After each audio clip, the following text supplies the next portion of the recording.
स्वामी म्हणतात, संकट तुमच्यातली शक्ती आणि जिद्द पाहण्यासाठीच येत असतात. दगडातून मूर्ती बनविण्यासाठी दगडाला टाकीचे घाव सोसावे लागतात.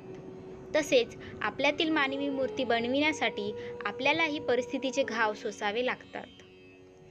तुमची खरीखुरी श्रद्धा योग्य ठिकाणी असेल तर पाषाणालाही देवत्व येते. तुमची अंधश्रद्धा जर असेल तर मानवी रूपातील पशुत्व त्याचा फायदा घेऊन परमेश्वराच्या नावाखाली तुम्हाला जाळ्यात अडकून तुमची कटपुतळी करतो. जीवनात कधी दुःख आले तर आपले दुःख आणि वेदना जगाला सांगू नका. समाधानी राहा. भक्ती करा, मुक्ती मिळेल. ध्यान करा, ज्ञान मिळेल. प्रार्थना करा, प्रगती होईल.